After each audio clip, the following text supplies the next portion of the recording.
Okay, so let's see if we can solve this exam together here. I might have to cut this video in a couple of parts so I can post it on YouTube and you guys can actually listen to it. So I'm going over first over the exam that I posted online. Is this of 14409? I am going to answer all these questions with you here, and then I'm going to post the answer key into Compass. I haven't answered the exams yet, so that's why we're doing it all together here.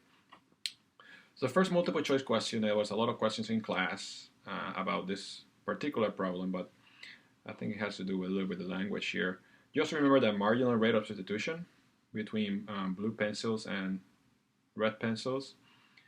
Remember that marginal rate of substitution is always going to be negative because the indifference curve for a good x and y is always going to be downward sloping. In this particular case, we're talking about perfect substitutes, so we know it's going to be a straight line with a constant slope, but we don't know if it's going to be 1 because it doesn't necessarily have to be 1 unless we know that the person is going to trade red pencil for blue pencils at a rate of 1. But if this person actually likes blue pencils a little more, then this person might trade them.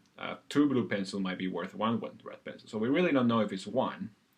But we do know that it's probably going to be constant, and it's also going to be negative. So this was kind of a trick question when I gave this exam. So there's actually 2 right answers here. One is B. I'm sorry, that's not right. So one answer is C, negative, and the other answer is D, constant. Both answers are correct.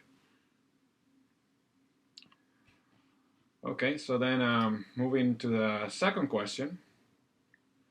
It says Alice is spending all of her money on wine and cheese. Cheese costs 20, wine costs 10, and so forth and so forth. Well, the main thing here is that you remember that you have to use this equation, which is MRS equals the price of X over the price of Y. And in this particular case, if you assume that you put cheese on the horizontal axis and wine in the vertical axis, and you know that MRS is the ratio of the marginal utilities of X to Y, then you know that in this particular case what we have is MU for cheese, good in the horizontal axis, over MU for wine, which is the good in the vertical axis, equals the price, again, of cheese, good in the horizontal axis, over the price of wine, good in the vertical axis.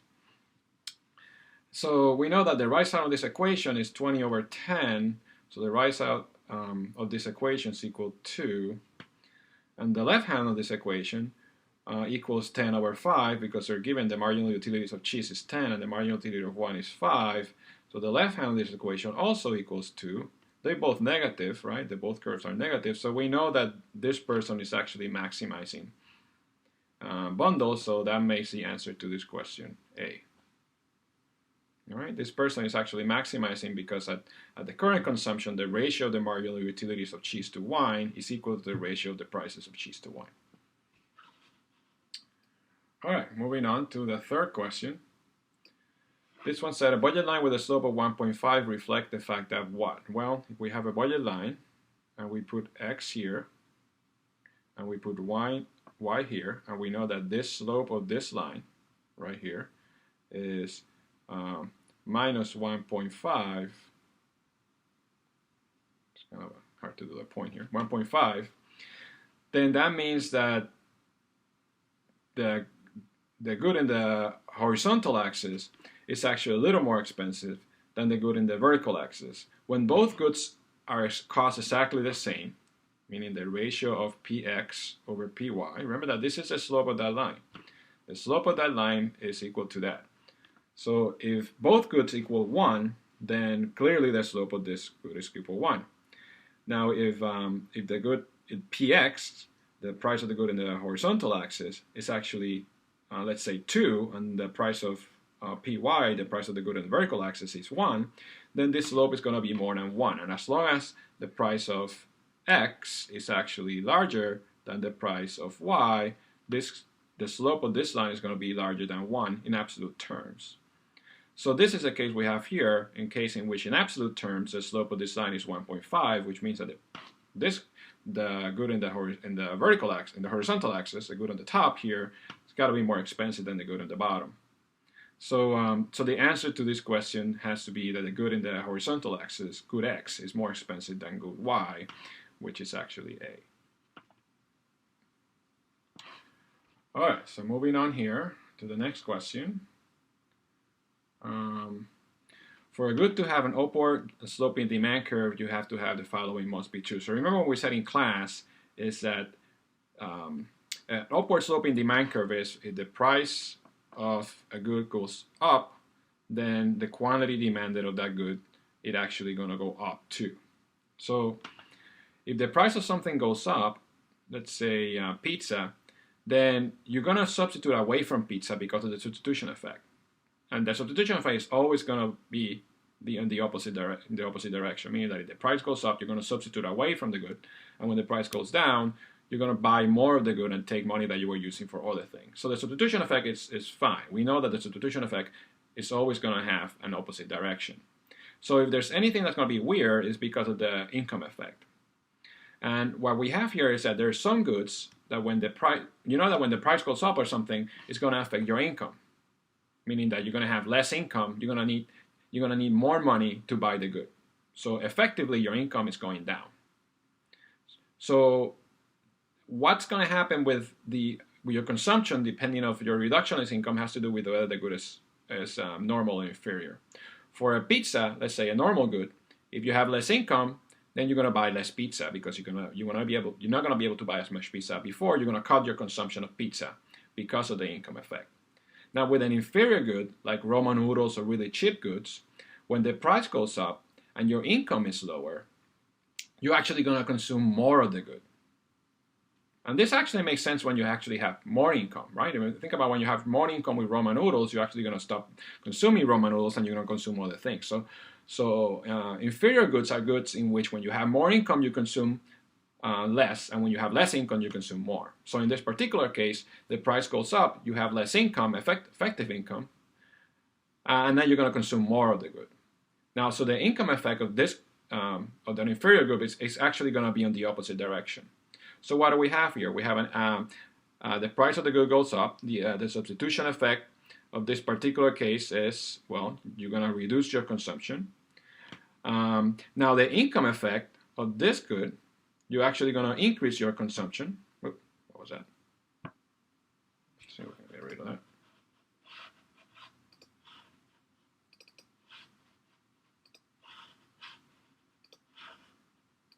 There we go.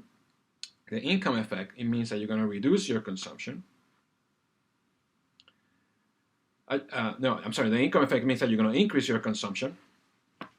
So the income effect is going to mean that you go up. Now, so there's the other requirement here for the whole quantity to go up is that this income effect has to be larger than the substitution effect. If the income effect is larger than the substitution effect, then in that case, you will in fact have a situation in which an increase in the price will increase consumption. So the answer here is that the good has to be inferior and also that the income effect is larger than the substitution effect, which actually is answer C. And then the last question is the one that gave people the most trouble here in class last time. The main thing here, you have two ways of answering this question, an intuitive one and then one with a graph. The intuitive one is actually, well, it might be easier for some people, but it might take a little time to click. A situation here is you have perfect substitutes, and the price of the good X, the good in the horizontal axis, is 3 times the price of Y. So you know that. But you also know that the marginal rate of substitution is 4. That means that this person values X at 4Y. In other words, when this person gains 1 more X, he's willing to give up 4 Y's and he will still equally happy.